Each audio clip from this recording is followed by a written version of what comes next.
Bismillahirrahmanirrahim. Assalamualaikum warahmatullahi wabarakatuh.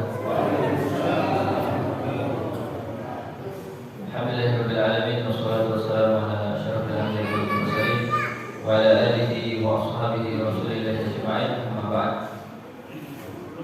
Ya ayyuhalladzina amanu taqullaha haqqa tuqatih wa la tamutunna illa wa antum muslimun. Ya ayyuhalladzina amanu taqullaha wa qulu qawlan sadida yuslih lakum a'malakum wa yaghfir lakum dhunubakum wa may yuti'illaha wa rasulahu faqad faza fawzan 'azima. Qala Nabi Muhammad sallallahu alaihi wasallam, man salaka tariqan yaltamisu fihi 'ilman sahhalallahu lahu bihi tariqan ila jannah. Wa qala may yuridillahu bihi khairan yufaqihu fid din. Kaum bapak dan kaum ibu jemaah salat maghrib yang mudah-mudahan senantiasa selalu dalam lindungan Allah Subhanahu wa taala.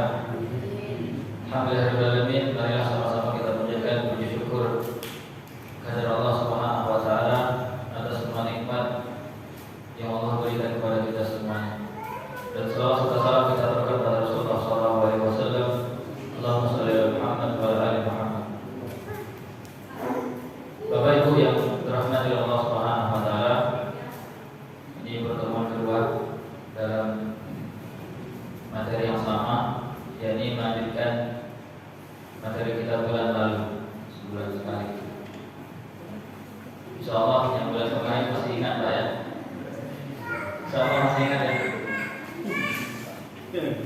Itu tentang keutamaan doa, kemudian faktor-faktor terkabulnya doa seorang hamba, ya kan? Kemudian tentang apa saja penyebab kenapa doa kita tidak diijabah oleh Allah Subhanahu wa taala. Di antaranya sudah kita sampaikan, yakni ketika seseorang hamba masih berinteraksi dengan sesuatu yang diharamkan oleh Allah, maka itu penghalang doanya dijawab oleh Allah Subhanahu wa taala. Di antaranya yang menyebabkan doa kita tidak dikabul oleh Allah Subhanahu wa taala, yakni ketika kita tergesa-gesa dalam berdoa, pengen cepat dikabulin. Kalau tidak dikabulin enggak mau doa lagi, ngancam gitu ya. Kemudian di antaranya juga penyebab doa kita tidak dikabul oleh Allah Subhanahu wa taala ketika kita meninggalkan kewajiban. Dan di antaranya juga ketika doa kita tersebut mengandung unsur dosa, doanya enggak baik, itu juga tidak dikabul oleh Allah Subhanahu wa taala. Dan yang terakhir yang kita sampaikan kemarin, yakni ketika hati kita sudah mati, itu doa kita juga tidak dikabul oleh Allah Subhanahu wa taala. Bahkan doa kita enggak nyampe, begitu ya. Ini materi kita yang terakhir yang kita sampaikan bulan lalu.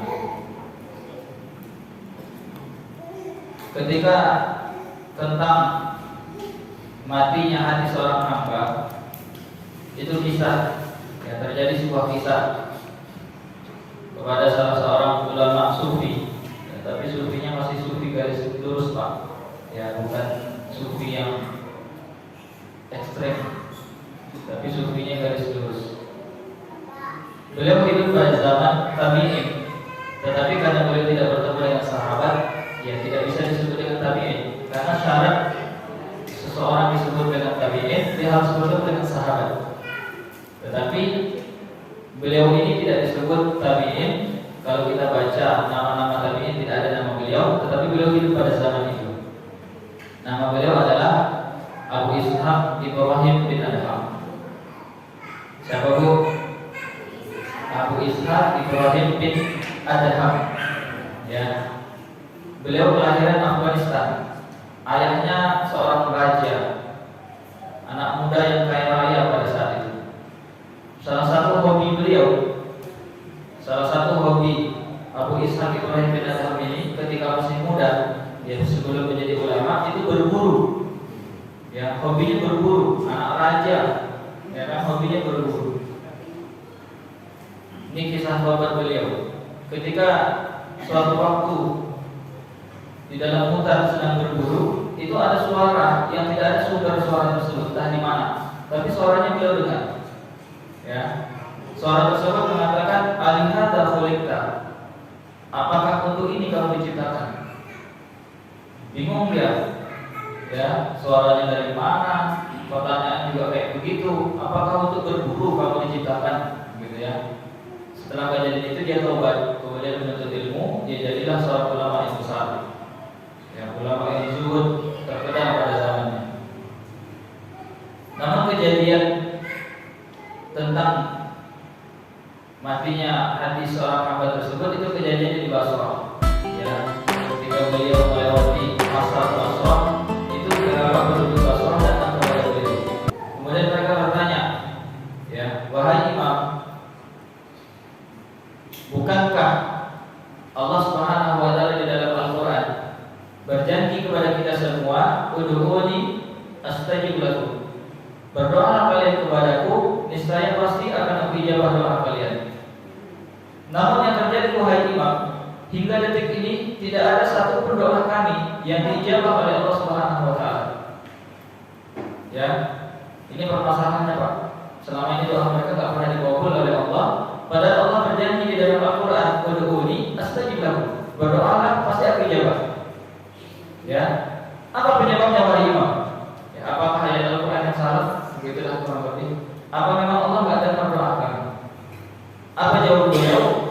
Jawaban Abu Ishaq Ibrahim bin Adham, beliau mengatakan, qulubukum ma'adat bi'ashrati asya. Sesungguhnya hati kalian telah mati karena 10 hal. Ya, 10 perkara yang terus kalian lakukan, sehingga ketika kalian melakukan 10 perkara tersebut, hati kalian dimatikan oleh Allah, dan ketika itu doa kalian tidak akan didengar oleh Allah Subhanahu wa taala.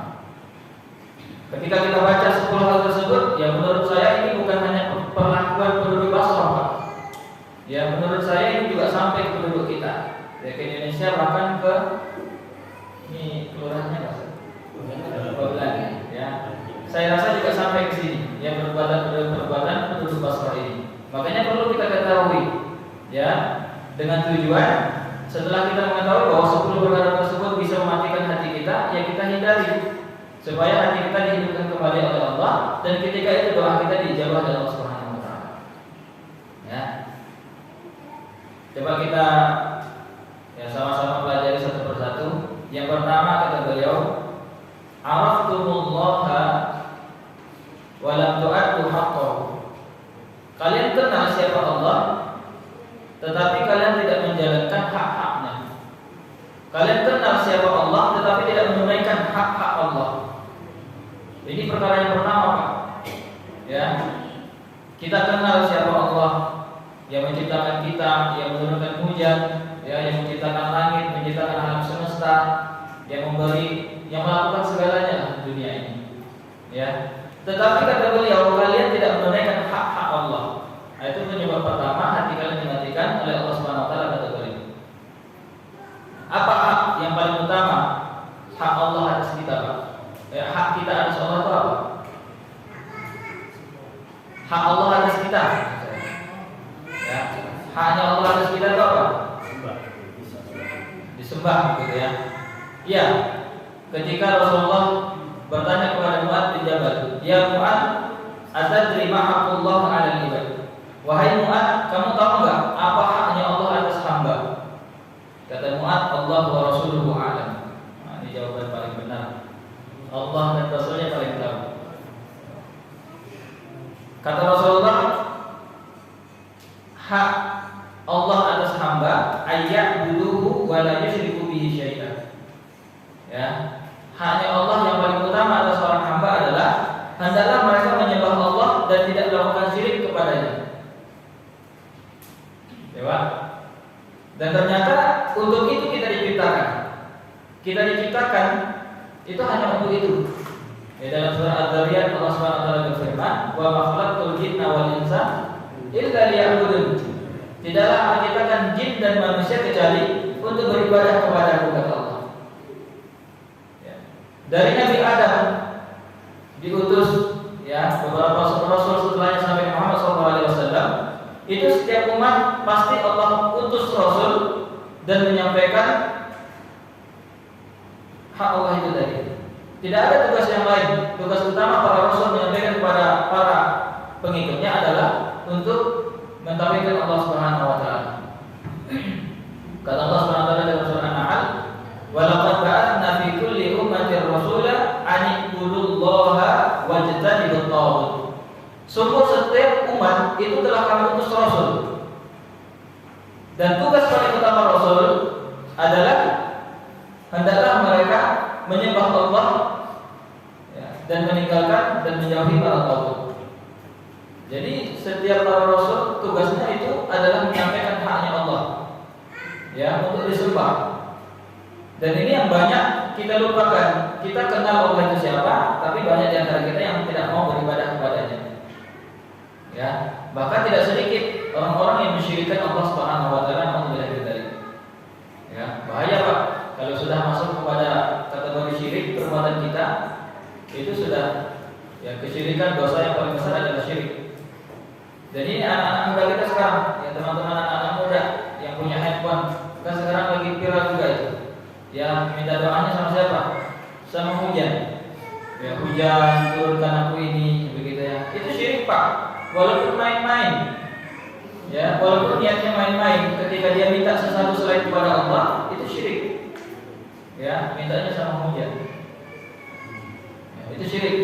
Ya kalau kita sudah berbuat syirik, lain asyrakta la yahbatan amalukum. Apabila kalian melakukan kesyirikan kata Allah, maka terhapuslah semua amalan yang pernah kalian lakukan. Inna Allah la yaghfiru an yushraka bihi syai'an wa yaghfiru ma duna dzalika liman yasha. Dan Allah tidak akan mengampunkan dosa syirik, dan Allah mengampunkan dosa selain syirik. Dosa yang paling besar adalah kesyirikan kepada Allah Subhanahu wa taala.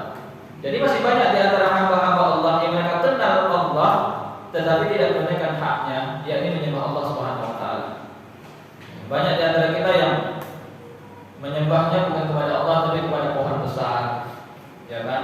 Menyembahnya kepada lautan, ya penghuni laut, begitu ya. Ini orang-orang yang tidak menunaikan haknya Allah dari semua. Ya, pada kuburan, kepada sapi, begitu ya, dan lain sebagainya. Ini kesyirikan. Bahkan ketika para sahabat diutus oleh Rasulullah melakukan dakwah ke berbagai negara, berbagai daerah, itu perintah pertama Rasulullah ya untuk mentauhidkan Allah Subhanahu wa taala, untuk mengesahkan Allah, tidak boleh berbuat syirik. Ya. Ketika Luqman Al-Hakim mengajarkan kepada anak-anaknya beberapa pelajaran dalam surah Luqman, itu pengajaran yang paling pertama yang beliau ajarkan kepada anaknya, ya bunayya la tusyrik billah. Ya, inna syirka la dzulmun adzim, kata beliau. Wahai anakku, jangan kamu sekali-kali mensyirikkan Allah Subhanahu wa taala, karena kesyirikan adalah kezaliman terbesar. Begitu pula ketika Nabi Ibrahim, Nabi Yakub ketika menjelang wafat beliau, itu yang beliau ingatkan kepada anak keturunannya adalah kepada siapa mereka menyembah setelah sepeninggalan mereka kelak. Ya, wahai anak-anakku, mata buduna min ba'di. Kalau setelah bapak meninggal, apa yang kalian sembah? Jadi itu pendidikan utama yang mereka ajarkan kepada anak-anak mereka, Pak. Ya, pendidikan tauhid itu tadi. Setelah meninggal bapak nanti, siapa yang kamu sembah? Mata buduna min ba'di. Apa jawaban anak-anaknya yang sudah diajarkan tauhid dari kecil? Qalu na'budu ilahaka wa ilaha abaika Ibrahim wa Ismail wa Ishaq ilaha wahidah wa nahnu lahu muslimun. Ya. Jadi jawaban anak-anaknya tepat. Kami akan menyembah Tuhanmu dan Tuhan bapak-bapakmu dulu. Ya, jadi menyembah Allah Subhanahu wa taala. Dan ini yang perkara pertama yang harus kita ajarkan Pak kepada anak-anak kita. Ya, selagi dari sekarang, setelah nanti bapak meninggal, kamu menyembah siapa nak? Tapi kan sekarang kebalik, pertanyaannya itu sudah nggak ada.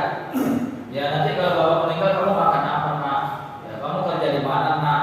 Ya, uang kuliah kamu gimana nak? Itu pertanyaan kita yang menghiraukan kita. Ya, sedangkan para nabi enggak. Itu nomor sekian Pak.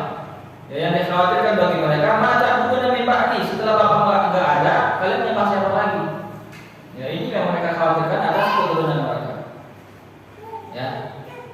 Begitu juga kalau ibu-ibu anaknya dilamar, pertanyaan pertamanya apa Bu?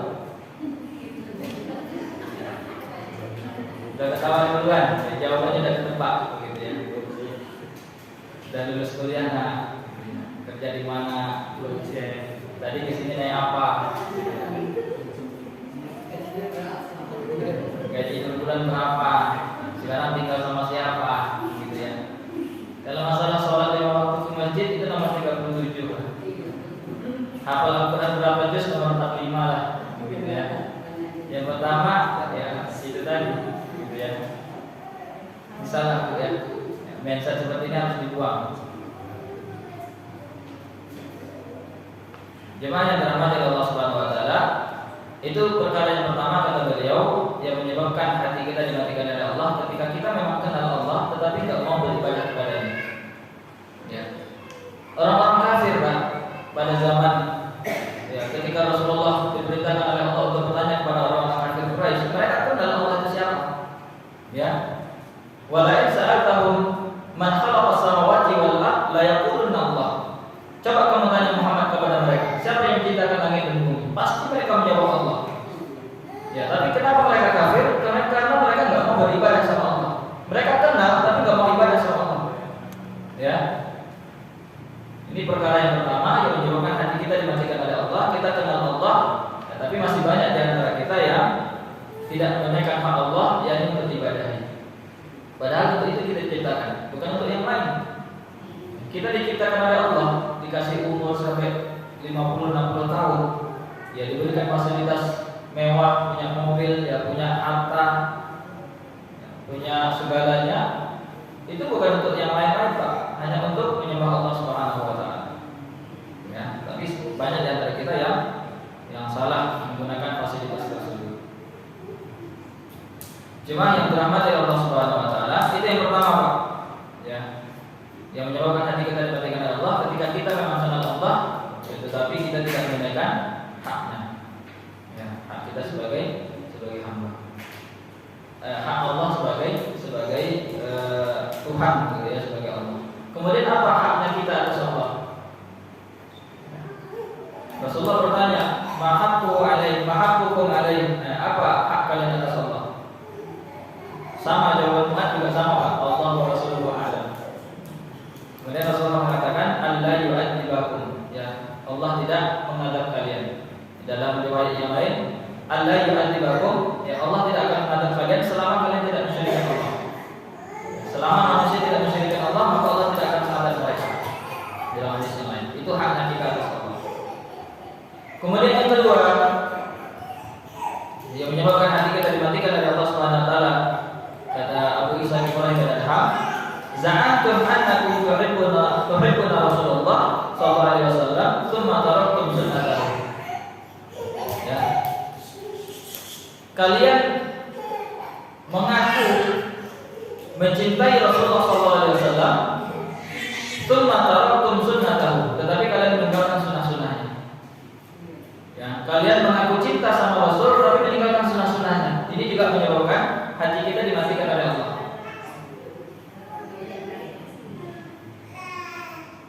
Apalagi di zaman sekarang, ya, banyak sekali sunnah-sunnah Rasulullah yang sudah ditinggalkan. Bahkan tidak sedikit yang mencela sunnah Rasulullah SAW. Ya, dan itu banyak Pak. Sunnah-sunnah Rasulullah yang sudah dicela. Melihat temannya pakai jenggot dibilang kambing, gitu ya. Melihat temannya celananya cingkrang dibilang kebanjiran, ya. Melihat orang pakai cadar dibilang ninja. Ya, ini syariat Pak. Apapun hukumnya, ya walaupun ada yang mengatakan sunnah, ada yang mengatakan tidak sunnah, tetapi Rasulullah begitu bentuknya. Ya, nggak boleh minimal kalau kita tidak menjalankan. Ya, anggap saja lah saya menganggap bahwa cadar itu hanya sunnah, tidak sampai kepada wajib. Oke lah, begitu ya. Tapi jangan celah orang yang bercadar. Ya, saya menganggap bahwa jenggotnya ada sebatas sunnah, tidak sampai kepada wajib. Oke lah, ya silakan cukur jenggotmu, karena memang dalam mazhab Syafi'i mencukur jenggot tidak sampai hukumnya haram, tetapi makruh. Oke lah, nggak apa-apa. Ya, tapi jangan bilang dong orang yang pakai jenggot itu seperti kambing misalnya. Itu mencela Pak. Ya, ibu-ibu juga begitu tuh. Ya, apa sunnah Rasulullah yang paling dicela sama ibu-ibu? Kawin lagi ya? Kawin lagi. Gak boleh tuh. Ya walaupun mungkin ibu gak sepakat lah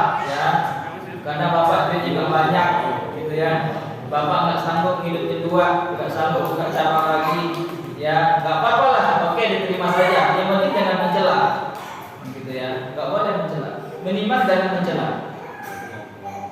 Sekecil apapun sunnah Rasulullah. Ya, sekecil apapun sunnah Rasulullah SAW. Ada sebuah cerita di pengajian kurang lebih seperti ini. Ada seorang ulama yang mengajarkan hadis adab bangun tidur. Kan sepele Pak, adab bangun tidur. Tapi itu diajarkan oleh Rasulullah dalam hadisnya. Kata Rasulullah SAW, "Idza staiqadha ahadukum min nawmihi." Apabila salah seorang di antara kalian bangun dari tidurnya, fala yalmis yadahu fil ina. Ya, maka jangan kamu masukkan tanganmu langsung ke dalam bejana, hatta yaghsilhu thalathan, sampai mencuci tangannya 3 kali terlebih dahulu. Fa innahu la yadri aina batat yaduhu. Karena tadi malam dia enggak tahu tangannya nginap di mana. Gitu ya. Nginapnya di hotel mana kata Rasulullah. Ini sunnah Pak. Ketika kita bangun tidur, anggap aja kita ngambil gayung lah ke dalam bejana. Kan otomatis kena tangan kita Pak. Jangan. Ya cuci dulu 3 kali di luar. Ya kalau ada keran ya cuci dengan keran, ya dengan apalah begitu ya. Baru kita masukkan tangan kita ke dalam bejana. Karena nggak tahu tangan kita tadi malam nginap di mana, kena najis enggak? Gitu ya. Nanti kalau kena najis, air dalam bejana kita gunakan dulu lagi. Ya kan? Ini sunnah Pak. Ada salah seorang anggota pengajiannya bertanya kepada syekhnya. Ya bukan bertanya, tapi ya menyela lah. Wahai syekh, kata orang tersebut, saya kalau tidur itu tahu betul posisi tangan saya di mana, saya tahu betul. Katanya ya, saya kalau tidur itu saya tahu betul tangan saya ada di mana. Jadi saya nggak perlu mengamalkan hadis ini. Kata orang tersebut. Ya, pada Allah Pak, pada malam esok harinya orang tersebut ketika bangun dari tidur itu tangannya sudah masuk ke duburnya sampai siku Pak. Tangannya masuk ke dalam dubur sampai siku. Wallahu a'lam caranya bagaimana, tapi ini kejadian ada. Dan ini ditulis di kitab para ulama. Ya, salah satu kitabnya Tambihul Mursalin. Ya. Peringatan bagi mereka yang mencela sunnah-sunnah Rasulullah SAW. Hanya sunnah seperti itu saja Pak. Ketika dia cela, dia langsung mendapatkan adab dari Allah Subhanahu wa taala. Apalagi sunnah-sunnah yang lain. Ya. Sunnah-sunnah yang lain. Apalagi mencela pribadi Rasulullah. Ya, orang paling mulia begitu dicela begitu ya. Itu langsung kafir Pak hukumnya. Walaupun bercanda. Ya, ketika dia bercanda dengan syariat, dengan Rasulullah, dengan Al-Qur'an, itu hukumnya kafir Pak walaupun bercanda. Ya, dalam surat At-Taubah surat yang ke-9 ayat ke-65 dan 66 itu Allah menceritakan tentang itu. Ya, kejadiannya pada perang Badar. Para sahabat ketika perjalanan ke perang Badar, ada salah seorang di antara mereka yang mengatakan bahwa Rasulullah itu perutnya buncit. Ya, makannya banyak, nafsunya kuat, istrinya banyak, begitu ya. Kalau ketemu musuh dia lari. Ini ada sahabat yang ngomong seperti itu. Dan ini didengar oleh Ibnu Umar. Kemudian Ibnu Umar mengadu kepada Rasulullah. Ya Rasulullah, ya, tadi di tengah perjalanan kami mendengarkan perkataan ini dan ini, begitu ya. Bagaimana wahai Rasulullah? Pada saat itu belum turun ayat Pak. Rasulullah nggak jawab apa-apa. Tapi tidak lama setelah itu turunlah ayat yang ini tadi. Ya surah Taubah ayat ke-65 dan 66.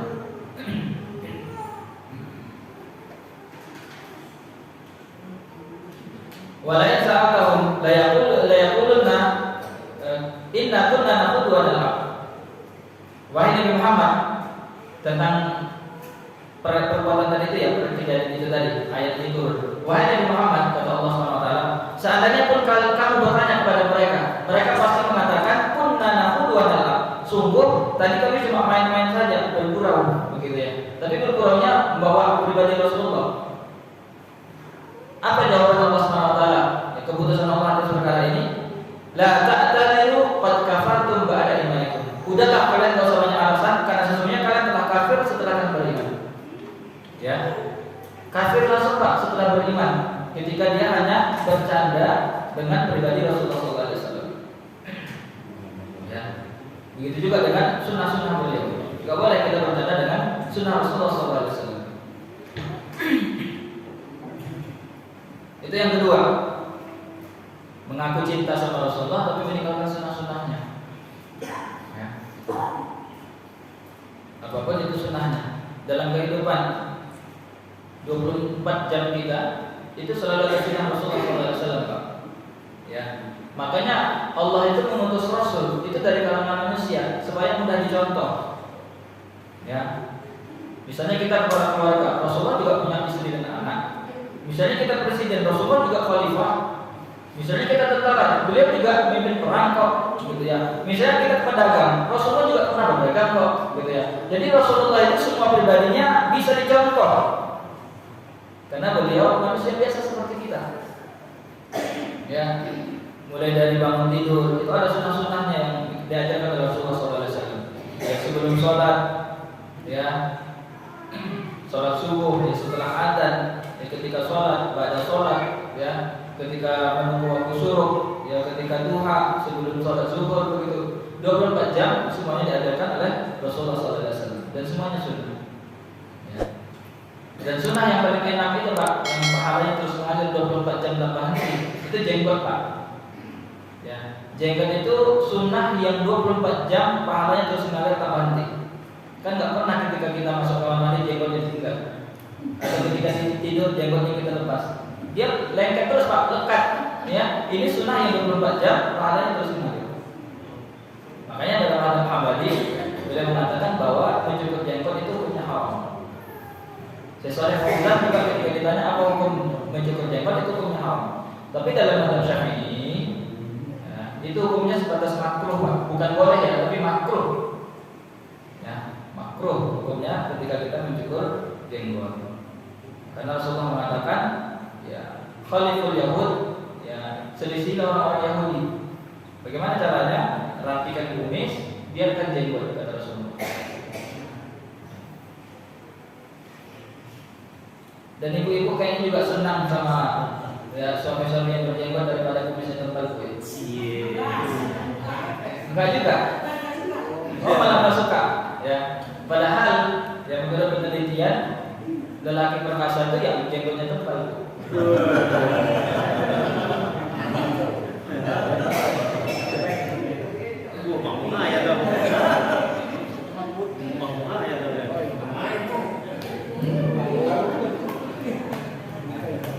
Gak apa-apa, Bu, gak apa-apa. Itu pendapat ibu pribadi, ya.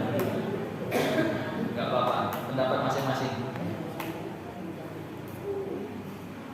Oke, yang ketiga, ya, yang pertama tadi kita kenal Allah tapi tidak menunaikan haknya. Kemudian yang kedua, kita mengaku cinta sama Rasulullah tapi meninggalkan sunnahnya. Yang ketiga, kata beliau, qara'tumul Qur'an wa lam ta'malu bihi. Kalian baca Quran tapi nggak mengamalkan isinya. Ya, baca Qurannya hobi, Pak, rajin, ikut-ikut komunitas Lantai Juz dia, Bu. Ya, atau ya sehari 1 juz dengan teman-teman masjidnya, teman-teman pengajiannya, gitu ya. Tapi nggak pernah diamalkan isinya. Ya, ini juga menyebabkan hati kita dimatikan oleh Allah Subhanahu Wa Taala. Sama lah dengan Pak Lurah yang dipecat sama Pak Presiden, ya, kurang lebih. Pak Lurah, ya, anggap saja Pak Lurah Babelan, itu dapat surat dari Pak Presiden Republik Indonesia. Siapa Presiden kita, Bu? Nggak ada yang kenal. Siapa Pak Presiden kita? Tanya Pak Tony. Udahlah, ya, move on lah. Ya, Presiden kita sudah terpilih, Bapak Insinyur Haji Joko Widodo. Wakilnya yang nggak kelihatan, presidennya ada, wakilnya nggak kelihatan. Tapi mungkin ada, ya, sembunyi mungkin. Tapi ada. Ya, contohnya Pak Lurah Babelan itu dapat surat dari Pak Presiden Republik Indonesia Insinyur Haji Joko Widodo. Isi suratnya seperti ini kurang lebih, Pak. 2024 saya nggak melanjutkan lagi di 3 periode. Ya, kurang lebih bahasanya, kurang lebih isinya begitu. Saya mau pensiun, saya mau jadi manusia biasa. Tolong Bapak carikan saya tanah kurang lebih 2 hektar atau 3 hektar di kelurahan Bapak, ya, yang nyaman buat tempat saya tinggal nanti setelah pensiun. Ya. Nanti tanggal 31 Desember saya mau survei, mau lihat tanah tersebut, tolong Bapak carikan. Isinya kurang lebih begitu Pak. Ini Pak Lurah dapat surat dari Pak Presiden, senangnya minta ampun Bu. Ya, surat itu 3 kali sehari dibaca. Sebelum dibaca dicium, begitu ya. Diberikan lemari khusus untuk naruh itu surat. Ya, di samping surat ditaruh wewangian. Ya, senangnya minta ampun. Setiap hari bikin status, begitu ya. Kalau saya sudah baca surat dari Pak Presiden. Tanggal 31 Desember Pak Presiden datang, ketemu Pak Lurah. Bagaimana Pak Lurah? Apakah surat saya sudah sampai? Oh sudah Pak. Bagaimana? Surat Bapak 3 kali sehari saya baca. Oh bagus Pak Lurah. Sebelum saya baca, setelah saya lipat saya cium dulu. Bagus Pak Lurah. Ya. Saya belikan lemari khusus ya untuk naruh surat Bapak. Bagus Pak Lurah. Terus Pak Lurah, tanahnya gimana? Tanahnya 3 hektar di mana? Anak itu belum Pak. Ya, anak itu belum. Begitu ya. Dapat surat senangnya minta ampun Pak, dibaca setiap hari 3 kali sehari, tapi tanahnya nggak pernah dicarikan. Ya, kira-kira itu Pak Lurah diapakan sama Pak Presiden? Ya, langsung diambil itu jabatannya, dipecat. Ya, turunkan ke RT. Begitu. Kurang lebih begitu Pak. Ketika Allah kirimkan surat berupa Al-Quran kepada kita senang bacanya, tapi nggak ngamalkan isinya.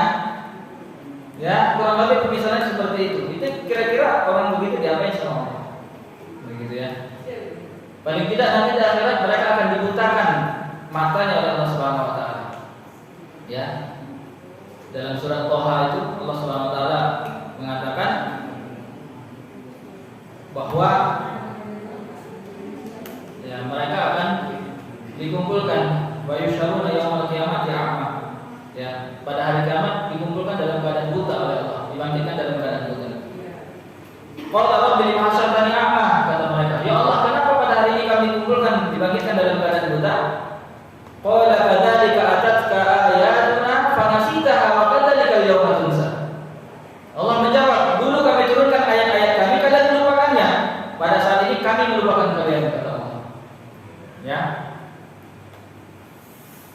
Itu bagi mereka yang hobi baca Quran tapi tidak mengamalkan isinya. Di rumah kita mungkin setiap individu keluarga punya Al-Quran masing-masing Pak.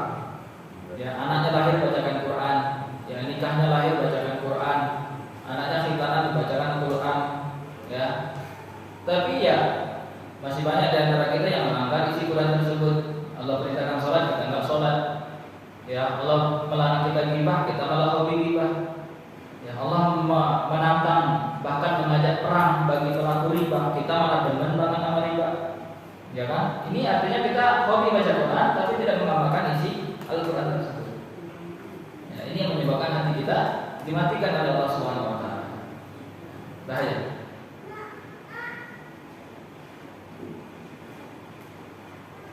Kemudian yang selanjutnya yang keempat, akaltu nikmatallah wa lam ta'uddu wa lam tu'addu syukrah. Ya, kalian makan dari nikmat Allah tapi enggak pernah bersyukur. Ya.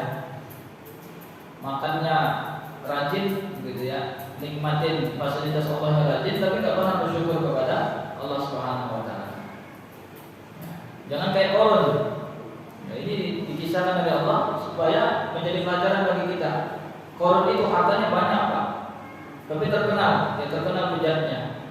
Ya, salah satu keburukan korun itu dia mengatakan bahwa semua yang dia miliki adalah hasil usaha dia, bukan dari Allah.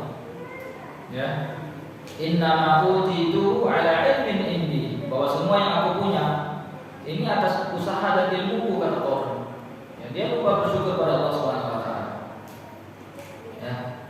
Dan tugas utama setan, salah satu tugasnya ya, itu supaya mencegah kita menjadi hamba-hamba yang bersyukur pada Allah Subhanahu wa taala. Dalam surat Al-A'raf itu, ya kan, ketika setan berjanji kepada Allah untuk dipanjangkan umurnya, kemudian dia juga berjanji kepada Allah, saya akan menyesatkan hamba-hambamu. Ya kan? Fabima aghwaytani la'aq'udanna lahum siratal mustaqim. Karena engkau telah mengusir aku dari surga, maka aku bersumpah pasti akan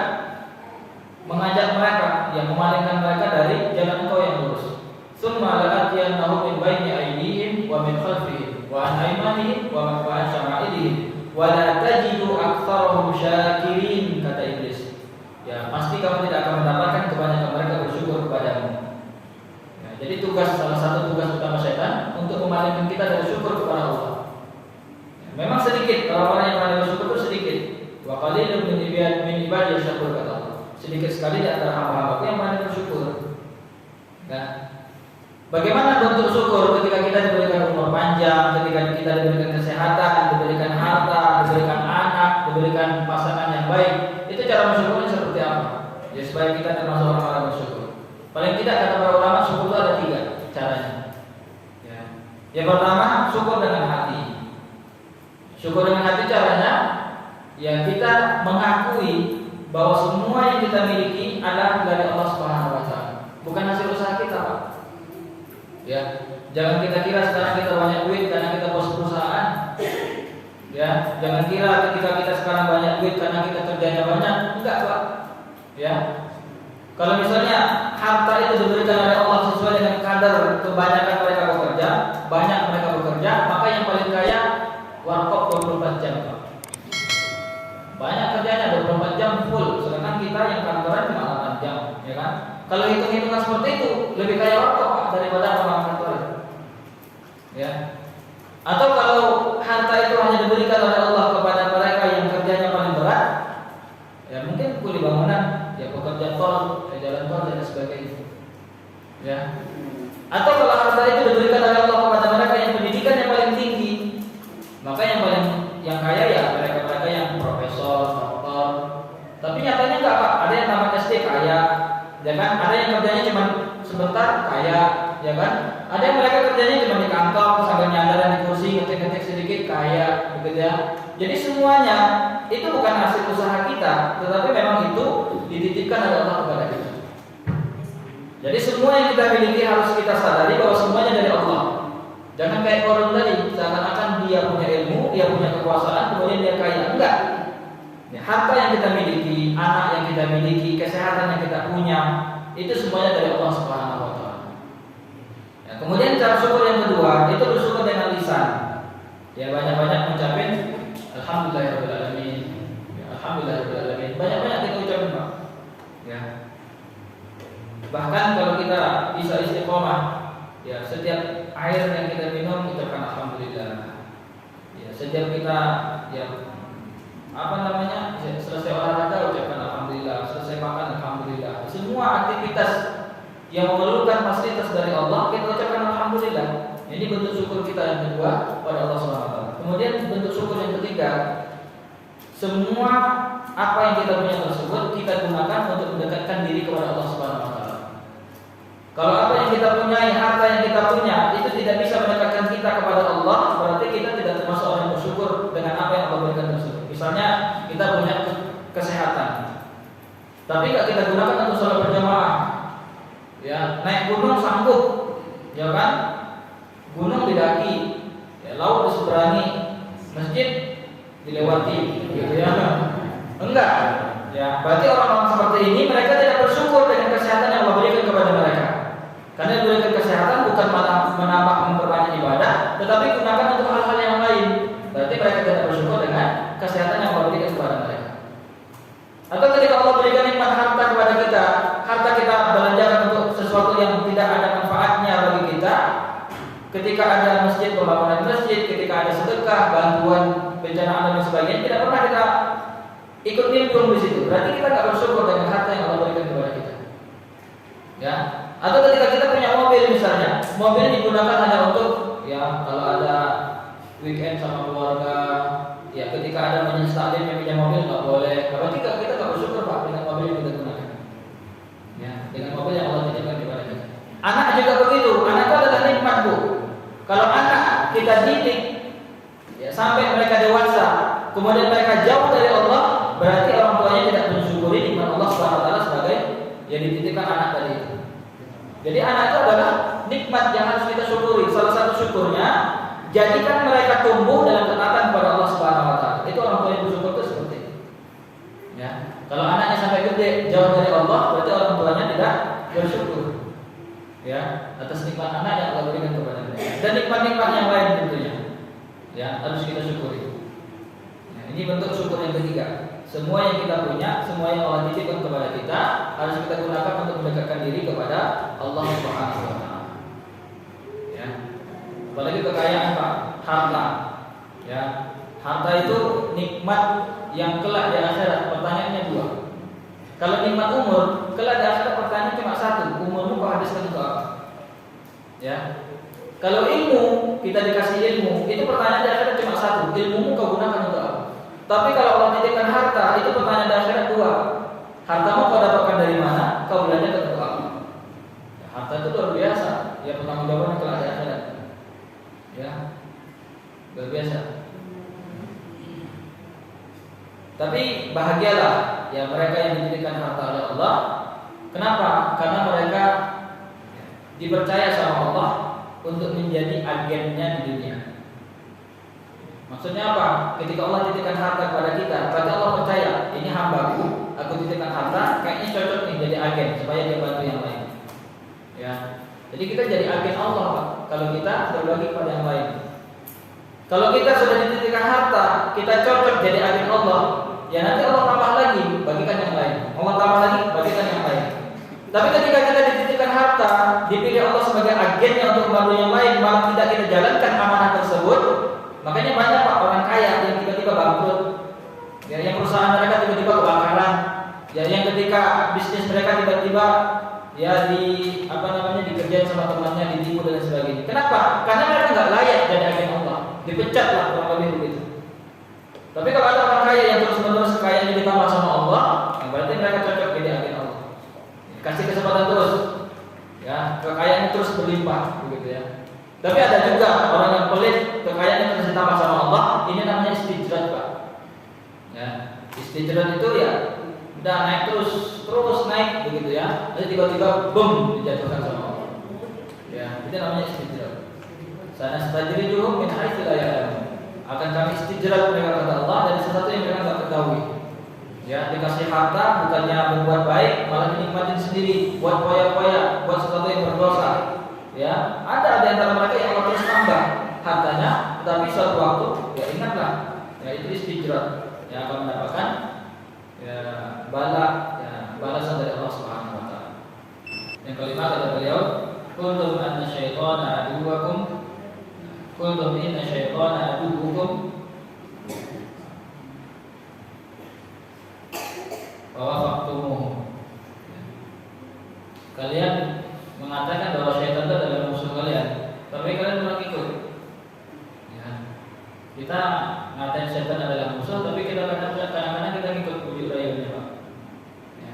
Padahal Allah jelas-jelas banyak di dalam Al-Quran mengatakan bahwa syaitan adalah musuh kalian. Ya, inna syaitana aduwwa fatakhiduhu aduwwa. Inna syaitana aduwwa fatakhiduhu aduwwa. Sesungguhnya syaitan itu adalah musuh, maka jadikanlah dia musuh kata Allah. Ya. Ya ayyuhalladzina amanu dukhulu fi silmi kafah wa la tattabi'u khutuwati syaitan innahu lakum aduwwun mubin. Ya, janganlah kalian jadikan setan, janganlah kalian mengikuti langkah-langkah setan karena dia adalah sungguh musuh yang nyata bagi kalian. Banyak dalam ayat yang semisal itu Allah mengatakan kepada kita bahwa setan itu adalah musuh. Harus kita jadikan musuh. Ya, musuhnya ya ketika kita bertemu dengan musuh, semua kekuatan daya dan upaya harus kita kerahkan melawan musuh tersebut. Melawan setan juga begitu. Ya. Tapi tidak sedikit di antara kita yang menjadi setan sebagai teman, ya teman tidur, teman makan, ya karena perbuatan kita sendiri. Rasulullah mengatakan kalau ada seseorang yang masuk ke dalam rumah tidak mengucapkan bismillah dan tidak membaca doa, maka setan berkata, malam ini kita tidak ada tempat tinggal. Kalau kita makan, kita nggak baca doa, setan juga berkata, malam ini kita ada makan. Ya, jadi kita sendiri Pak yang nyiapin tempat makan buat setan. Ya, kita sendiri yang ajak dia makan. Ketika kita tidak berdoa sebelum makan. Ya, kenyang juga dia, betah di rumah kita. Ya, setiap kita masuk rumah tidak baca bismillah, ya baca doa sebelum makan, tidak baca doa, ya setan itu betah, gitu ya. Tapi ada guyonan teman-teman, gitu ya. Pas makan ya nggak usah baca bismillah, jadi setan ikut makan. Pas minum kita baca bismillah, dia nggak minum, gitu ya. Terselat ya, gitu ya. Enggak, ya. macam-macam gaya-gaya setan lah untuk minum, gitu ya. Yang jelas kita kasih dia makan. Begitu juga kalau kita tidur Pak, ya kalau kita tidur nggak baca Bismillah, dia ada teman tidur, ya. Ketika kita buka pakaian misalnya, yang lepas pakaian, itu awal kita terlihat oleh setan ketika kita tidak mengucapkan basmalah. Ya, ketika kita lepas pakaian, kita nggak baca basmalah, itu setan melihat aurat kita. Tapi ketika kita baca basmalah, walaupun kita tidak berpakaian, itu setan nggak bisa melihat aurat kita. Ya, hanya dengan sebatas itu saja Pak, setan itu kalah, gitu ya. Jadi setan adalah musuh kita. Jangan kasih dia makan, jangan kasih dia tempat tinggal, ya, jangan kasih dia tempat tidur dan sebagainya. Ya. Jadi apapun yang kita kerjakan, ya usahakan baca Bismillah paling tidak. Kalau doanya nggak hafal, ya. Tapi kalau hafal doanya ya baca doanya. Terutama masuk kamar mandi, itu kan diajarkan oleh Rasulullah. Ya, apa doa kamar mandi Bu? Allahumma barik lana. Ya bukan. Berarti masih nyimak. Kalau tadi saya baca itu, ya teruskan aja gitu ya. Berarti ada tanda-tanda hilang. Apa doanya? Allahumma inni a'udzubika minal khubuthi wal khaba'ith. Ya, saya berdoa dan minta ampun dan perlindungan kepada Allah dari setan laki-laki dan perempuan. Ya, kalau kita masuk kamar mandi nggak baca doa itu, ya mungkin banyak dari kita yang dalam kamar mandinya lama, yang ngerjain macam-macam begitu ya, bawa handphone ke dalam kamar mandi, Instagraman begitu ya. Betah kita di kamar mandi begitu ya. Karena dia temannya setan. Itu yang kelima. Ini mau diselesaikan Pak sampai 10. Terus ya. Oke. Yang ke-6. Kata beliau Abu Sa'id Ibrahim bin Adham yang menyebabkan hati kita dimatikan oleh Allah, "Qultum annal jannata haqqun falam ta'lamuha." Kalian mengatakan bahwa jannah itu, surga itu benar adanya, tapi kalian nggak beramal untuk mendapatkannya. Ya. Kita mengatakan bahwa jannah itu benar adanya, tapi tidak sedikit di antara kita yang nggak mau beramal untuk mendapatkan jannah tersebut. Ya. Kalau yang ketujuh ini kebalikannya Pak. Qultum anna an-nara haqqun wa lam tahrabu minha. Kalian mengatakan bahwa neraka itu ada, ya tapi nggak menghindarinya. Surga ada tapi nggak mau beramal, neraka ada tapi nggak mau menghindari perbuatan untuk masuk ke dalam neraka. Ya, sama lah kurang lebih ketika kita di sebuah, ya, ketika kita kerja di sebuah perusahaan, ya, kita pengen, ya, atau anak-anak muda yang pengen jadi presiden misalnya, ya, tapi di sekolahnya ya sering bolos, gitu ya. Taman SD nggak mau nyambung lagi, begitu ya. Tapi cita-citanya mau jadi presiden, ya sulit untuk mendapatkan. Jadi ini dua perbuatan yang harus, ya, saling bersinergi. Ya, kalau kita ingin mendapatkan surga ya harus beramal. Ya kalau kita takut dengan neraka ya harus hindari, gitu ya. Kemudian yang selanjutnya yang ke-8, tadi yang ke-7 neraka tapi nggak mau menghindari, itu yang ke-7 Pak. Yang ke-6 tadi ada surga tapi nggak mau beramal untuk surga. Yang ke-8, ya, istaghaltum bi uyubin nas wa taraktum uyubakum. Kalian sibuk dengan aib orang lain tapi melupakan aib kalian. Ya kalau pepatah itu mengatakan semut yang jauh kelihatan, gajah ada mata nggak kelihatan. Ya sibuk yang mengoreksi aib orang, mengorek aib orang, menceritakan aib orang, padahal kita juga punya aib. Ya, semut yang jauh kelihatan, gajah ada mata nggak kelihatan. Ya, karena kita lupa. Jangan mentang-mentang kita punya lisan, ya, kemudian kita menceritakan aib orang lain, sedangkan kita lupa kita juga punya aib dan orang lain juga punya lisan. Makanya kata Rasulullah, barang siapa yang menyembunyikan aib orang lain, maka Allah menutup aibnya. Ya. Biasanya ya kurang lebih mak-mak lah yang cari-cari begini, yang punya sifat-sifat begini, gitu ya. Mana-mana tempat yang ceritain ya temannya, ya, PRT-nya kadang-kadang, gitu ya. Dan lain sebagainya. Beli sayurnya cuma 1 ikat, ngomongin orang 2 jam. Tapi bukan di sini, di kampung saya. Di sini kurang lebih lah. Jadi orang yang menceritakan aib orang lain atau menghibah kalau bahasa Al-Qur'annya itu sama dengan dia memakan bangkai saudaranya itu. Ya, kalau kita menceritakan si A, itu seakan-akan kita makan bangkai si A. Ya, dan itu diharamkan oleh Allah Subhanahu wa taala. Ya. Dikit lagi Pak ya. Jadi ini tentang ghibah, ya tentang aib orang lain. Umar bin Khattab mengatakan, hasibu anfusakum qabla tuhasabu. Hisab diri masing-masing, introspeksi diri masing-masing sebelum kita dihisab oleh Allah Subhanahu wa taala. Ada yang pernah baca nomor 9, Pak? Enggak ada ya? Ya.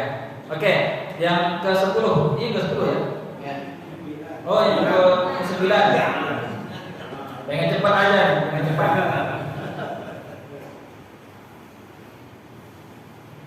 Yang ke-9 adalah qultum innal mauta haqqun falam tasta'iddu lahu. Kalian mengatakan bahwa kematian itu benar adanya, tapi enggak persiapan. Ya, enggak ada persiapan. Yakin Pak, mati ada ya? Bahkan masing-masing kita sudah punya tiket Pak, ya sudah punya nomor antrian. Kita sudah punya sekarang nomor antrian masing-masing. Ya, nomor antrian untuk dipanggil sama Allah itu sekarang kita dapatkan. Bahkan ketika kita berumur 120 hari di dalam perut ibu kita sebelum dilahirkan, itu Allah sudah nitipkan nomor antrian kepada kita. Ya, ajal kita sudah ditetapkan ketika itu. Dan tidak ada yang bisa menghindari kematian tersebut. Ya, qul innal mauta la tadfiruna minhu fa innahu mulaqikum kata Allah. Ya, katakanlah kepada mereka yang lari dari kematian, maka kematian tersebut dengan sendirinya datang kepada mereka. Enggak ada yang bisa lari dari kematian. Dan kematian itu pasti, ya. Kullu nafsin dha'iqatul maut. Dan tidak bisa dihindari, walaupun sedetik tidak bisa ditunda dan tidak bisa dimajukan. Kata Allah Subhanahu wa taala dalam surat An-Nisa, "Likulli ummatin ajal, fa idza ja'a ajaluhum la yasta'khiruna sa'atan wa la yastaqdimun." Bahwa setiap manusia itu memiliki ajal masing-masing. Apabila ajal telah tiba, ya, tidak bisa dimajukan sedetik pun dan tidak bisa dimundurkan sedetik pun. Dan ketika Allah memberikan nomor antrian tersebut, itu tidak berdasarkan umur, Pak. Ya, tidak berdasarkan kesehatan, tidak berdasarkan jenis kelamin, tetapi random. Ya, ada yang tua duluan, ada yang muda duluan, ya, kayak kemarin artis, ya anaknya pada lemah, ya masih bayi, tapi bapaknya duluan yang meninggal, padahal lagi fisiknya kuat begitu, ya kan? Apalagi yang kemarin, ya saudara-saudara kita yang ya, korban gunung Merapi misalnya, itu kan otomatis umurnya beda-beda Pak, ya. Enggak Allah pilih yang 60 ke atas semua, enggak. Ada yang masih anak muda, gitu ya. Jadi random ketika kita diberikan nomor antrian oleh Allah Subhanahu wa taala. Dan kita harus siap. Ya, enggak bisa nunda-nunda, enggak bisa. Minta sedetik pun itu enggak bisa. Harus siap, Pak. Kapanpun dipanggil sama Allah harus siap. Ya. Kita sebagai orang mukmin yang percaya bahwa kematian itu ada. Kematian bukan hal yang menakutkan bagi kita. Jadi yang kita cemaskan adalah bukan kapan kita dimatikan sama Allah, itu gak perlu kita cemaskan, Pak. Karena pasti ada waktunya. Yang kita dapatkan adalah di mana, bukan di mana kita dimatikan. Itu sudah ketetapan Allah. Ya, dimanapun dia dimatikan dia harus siap. Tapi yang harusnya mengkhawatirkan kita, yang harusnya menakutkan kita, yang harusnya mencemaskan kita adalah apa bekal kita untuk menghadapi Allah Subhanahu wa taala. Sudah siap apa belum? Ya.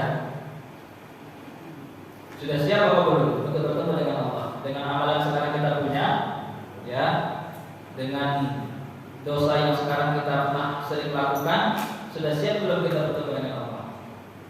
Ya, siap gak siap harus pulang Pak, begitu ya, harus pulang.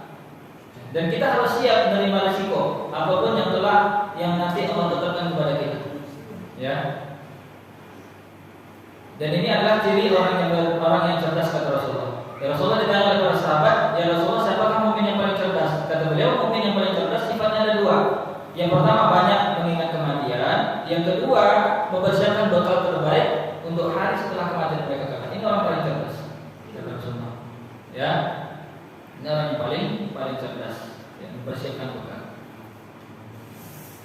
Dan pilihannya ada di tangan kita, Pak. Ya, di akhirat nanti ketika kita pulang kampung, di sana juga ada klaster-klaster yang bagus, yang layak kita huni.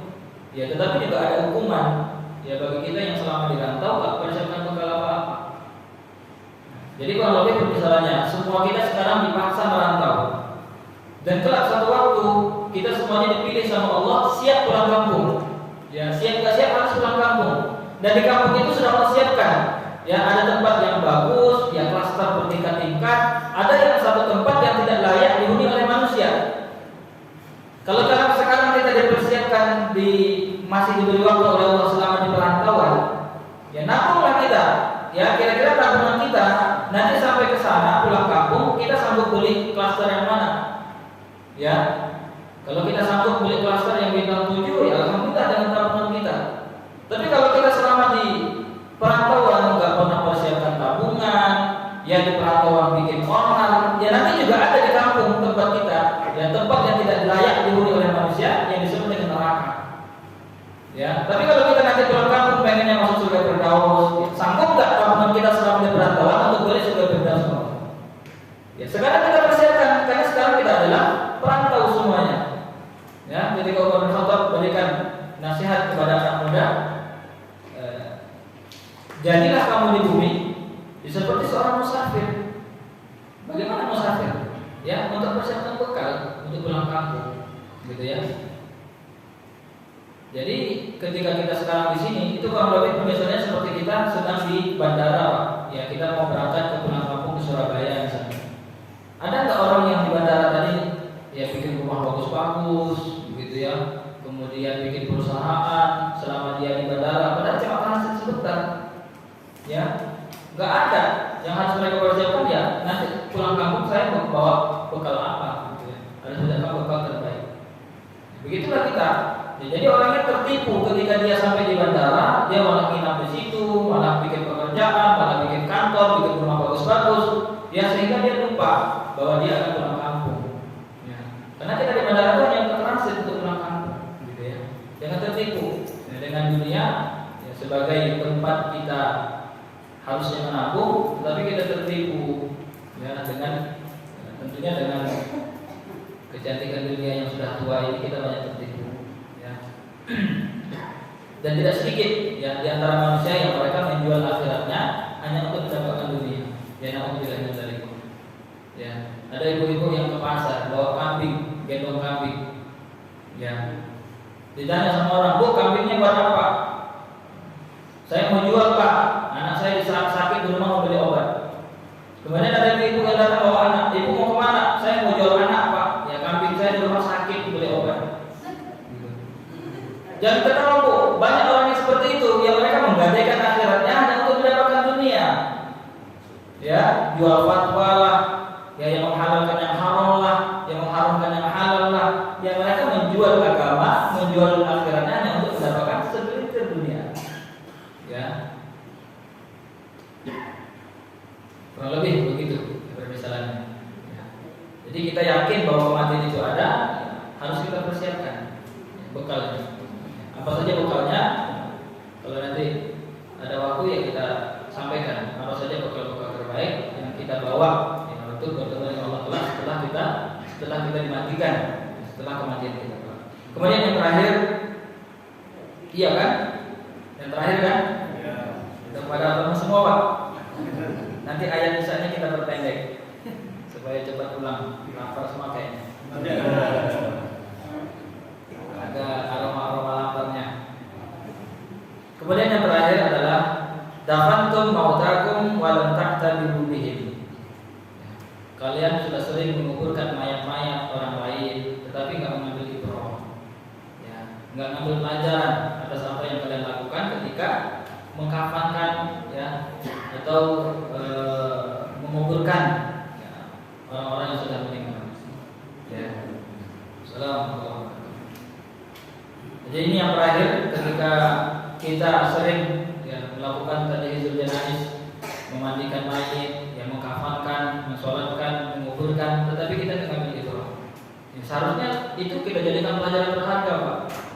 Ya, kita lihat teman kita yang dulu mungkin rumahnya besar, ya setiap provinsi punya rumah, begitu ya. Tapi di akhir kehidupan dia, di akhir hayatnya, dia hanya menghuni lubang yang kurang lebih 2 meter kali 1 meter, Pak. Jadi rumahnya nggak berfungsi apa-apa. Ya, atau ada teman-teman kita yang ketika duni itu punya baju merek-merek mahal terus, ya kemana-mana bajunya merek mahal, ya setiap hari beli baju. Ya. Tapi kita lihat akhir hayatnya hanya memakai apa Pak? Kain kafan, ya yang tidak berjahit, gitu ya. Itu harus kita jadikan pelajaran bahwa sehebat apapun manusia ketika hidupnya, nanti ketika dia di akhir hayatnya ya hanya seperti itu. Orang yang sudah tidak berdaya, yang sudah tidak ada nyawa, ya kainnya hanya kain kafan, ya kendaraan pun mobil banyak, ya tapi tetap yang menuntut dia kuburannya adalah keranda saja, ya mobilnya ditinggal. Ini harus kita jadikan pelajaran, ya bahwa semua yang kita kumpulkan sekarang itu tidak memberikan manfaat, ya. Dan tidak bisa dikubur, Bu, ya. Ibu sekarang banyak perhiasan, ya setiap bapak kajian beli perhiasan 1 gram, 5 gram, setengah kilo, itu nggak bisa dikubur, Bu, ya. Malam ini ibu wafat jam 2, itu jam 3, itu bapak udah mulai tuh melepas satu-satu, cincin dilepas, ini semua dilepas. Apakah dia gunakan untuk bangun masjid atas nama ibu? Ya, enggak, Bu, dia nyari yang baru. Lebih mudah. Bapak juga begitu, sekarang punya mobil 1, 2, punya tabungan banyak. Ketika bapak wafat jam 12 malam nanti, apakah ibu berpikir, saya mau bikin masjid, bikin pesantren atas nama suami saya? Luar biasa punya istri seperti itu. Mereka cari yang baru, Pak, lebih mudah, ya, yang lebih cakep dari bapak dulu, gitu ya. Jadi semua yang kita punya ya, harus kita jadikan pelajaran bahwa itu tidak bisa membantu kita. Ya, kata Rasulullah, yatba'ul mayyit thalathun. Mayit ketika diiring ke kuburan, dia diikuti oleh 3 golongan. Ya. Maluhu wa ahluhu wa amaluhu. Ya. Faraja athnani wa yabqawai. Yang 2 akan pulang ke tempatnya semula dan yang setia menemani dia dalam kuburan 1. Apa yang akan kembali, Pak? Harta keluarga akan kembali ke tempatnya semula. Bahkan tidak sedikit yang keluarga kita ya kelahi hanya untuk memperebutkan harta warisan, gitu ya. Dan yang setia menemani kita dalam kuburan kita adalah amal ibadah kita. Jadi yang perlu diperbanyak itu bukan istri, Pak, tapi amal, ya. Tapi kalau misalnya semakin banyak istri semakin banyak amal ya lebih bagus. Setuju, Bu? Enggak juga loh. Sudah saya jelaskan begitu masih tetap nggak setuju. Dari awal komitmen itu istiqomah. Enggak apa-apa lah. Nasib bapak-bapak nggak diizinkan. Baik, kurang lebih seperti itu yang bisa saya sampaikan. Ya, 10 penyebab hati dimatikan oleh Allah Subhanahu wa taala menurut Abu Ishaq Ibrahim bin Adham. Mudah-mudahan ketika kita mengetahuinya ya dengan tujuan bukan kita ngelakuin ya, tetapi menghindari perbuatan tersebut supaya hati kita dihidupkan oleh Allah, dan tentunya ketika hati kita dihidupkan oleh Allah ya doa kita pun diijabah oleh Allah Subhanahu wa taala. Amin ya rabbal alamin. Kiranya itu dapat saya sampaikan. Tidak ada pertanyaan, alhamdulillah. Enggak ada, Pak, ya? Karena lapar semua. Alhamdulillah.